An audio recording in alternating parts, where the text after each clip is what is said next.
Masters of the Universe.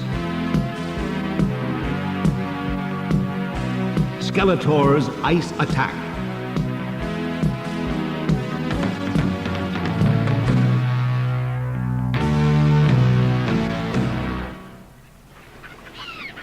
It was a bright, sunny day in the port of Randerhaven. Flags waved in the sea breeze, and crowds lined the quayside to cheer as King Randor and Queen Marlena prepared to embark in the royal ship Sea Eagle. Their son, Prince Adam, was with them, and also his childhood friend, Tila. The royal family stepped into the royal hover barge and were swiftly ferried across the harbor. With a beating of drums and fanfares of trumpets, they went aboard Sea Eagle. The king and queen and even Tila greeted the captain with proper dignity. But King Randor frowned at Prince Adam, who was too excited at the thought of the summer holiday in the Golden Isles. He laughed and shouted and waved to the sailors and the crowd on shore, who waved and shouted back. No one suspected that the happy-go-lucky prince was also He-Man, mightiest man in the universe. The decks of the Sea Eagle bustled with activity as the crew prepared for sea. Baggage was taken below. The passengers were shown to their cabins. The royal hover barge returned to shore.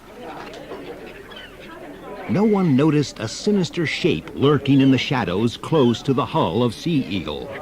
It was part human, but covered in scales. One of the sea people, a servant of Merman, lord of the sea. His head above water, the evil creature strained his ears as the crew spoke amongst themselves. Looks like being a good voyage. Yes, I always enjoy the trip to the Golden Isles. I hope the weather stays calm for His Majesty and family. Right. Now let's get this gear stowed. We sail with the tide.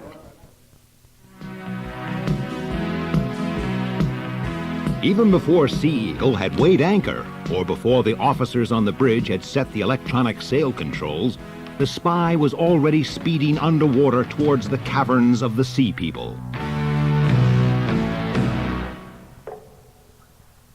Far below the surface, Merman sat in the dim green light of his underwater lair.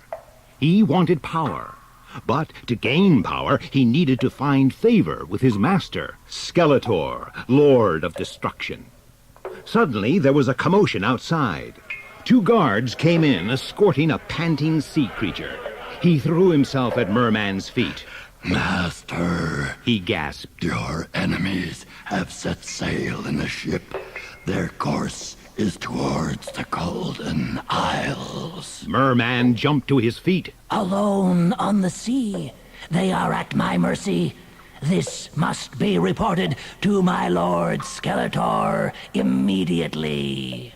Within seconds, word came back from the Lord of Destruction. Capture the royal family of Eternia and hold them to ransom. And this time, don't bungle it in your usual way. Quickly, Merman issued his orders. Then, on a giant monitor screen, he watched as the Sea Eagle sped across the surface of the sea, the hull just above the waves. Merman pointed to a chart carved on the rock wall of the cavern. By nightfall, the ship will have reached this point. That is where I shall set my trap. Through the slimy caverns and passages of the undersea world, the Sea People hurried to the assembly point. Each was armed with a zero-energy projector. At a command from Merman, the outer gates of his fortress were thrown open. In a shimmering column of scaly bodies, his people glided swiftly through the green depths to intercept Sea Eagle and her royal passengers. The sun had set below the horizon when Merman halted his people. Rising carefully just above the water, he scanned the surface of the sea.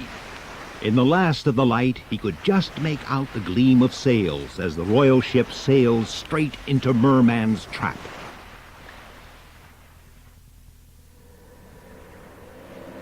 On board, King Randor and Prince Adam had joined the captain on the bridge.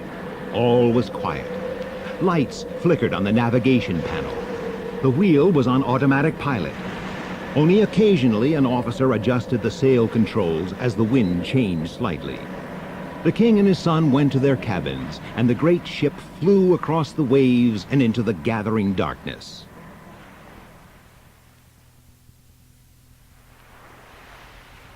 Merman took one last look. Then he gave the command. The Sea People spread out into a wide circle, and as the Sea Eagle reached the center, they aimed their weapons and fired.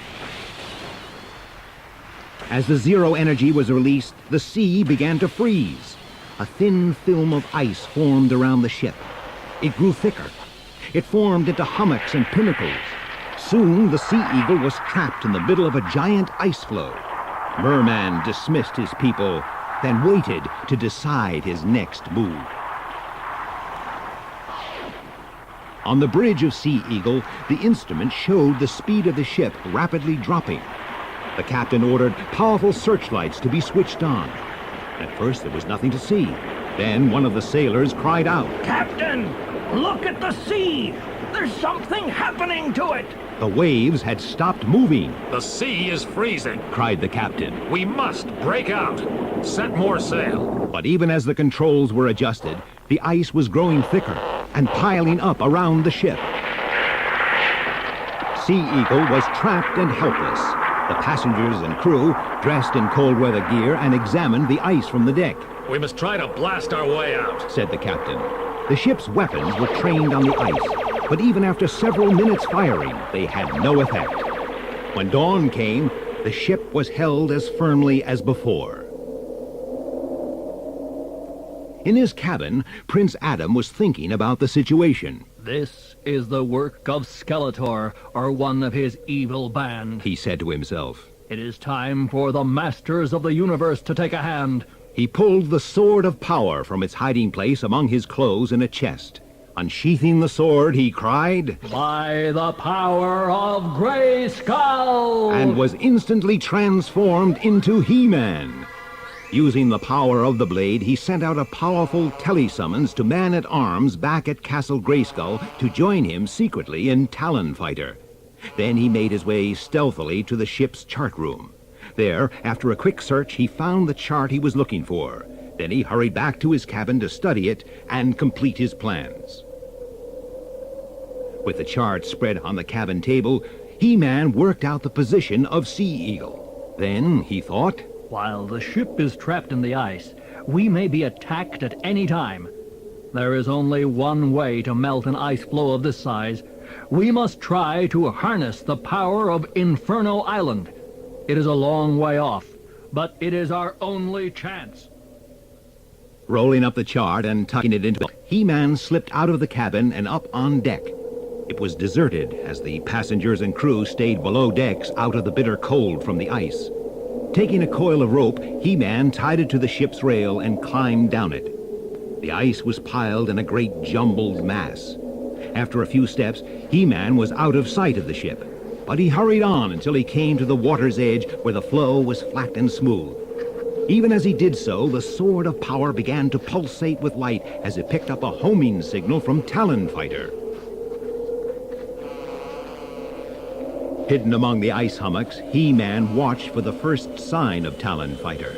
From far off, he made out the roar of the craft's jets.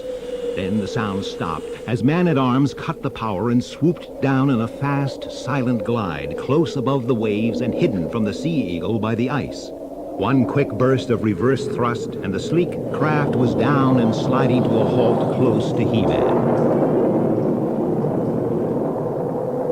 Man-at-Arms stepped out of the cockpit and grasped He-Man by the hand. I think that this mischief is the work of that green troublemaker, Merman. I saw a lot of activity below the waves as I flew over. He-Man showed Man-at-Arms the chart.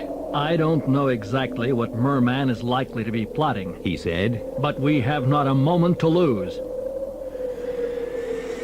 With He-Man at the controls, Talon Fighter lifted from the ice and, in a moment, was a shining speck against the sky. With its controls locked onto the course already worked out by He-Man from the borrowed chart, Talon Fighter flashed through the sky. Soon the ice floe and the imprisoned sea eagle were left far behind. He-Man strained his eyes, scanning the horizon. Then he cried out. There it is, dead ahead, Inferno Island. Soon they could make out clearly the smoking top of the island. The smoke rose in a column higher even than Talon Fighter, and He-Man took over the controls and made a wide circle to avoid it. Then he put Talon Fighter into a steep dive that brought them close to the crater of the volcano. The craft bounced and buffeted in the hot air currents rising from the fiery island. It took all of He-Man's mighty strength to hold a steady course round the rim of the crater where molten lava bubbled and fumed close to overflowing. He-Man circled the volcano once more. Then he swung Talon Fighter into position for a long, fast dive towards the crater's rim. Jets screaming at full power, Talon Fighter hurtled downwards. Then He-Man pressed the firing controls on the laser cannons.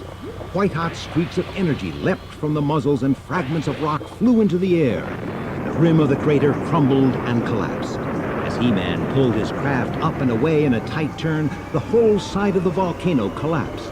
Molten lava rolled in a burning river across the island.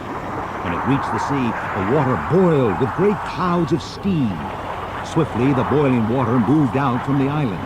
The current of the steaming water was already traveling in the direction of Sea Eagle. Once there, it would melt the ice and the ship would be free. Racing ahead of the current, Talon Fighter drew close to the ice floe. As Man-at-Arms had done, He-Man came in low, and through the clear water he saw the Sea People massing for the attack. The warm current was going to arrive too late.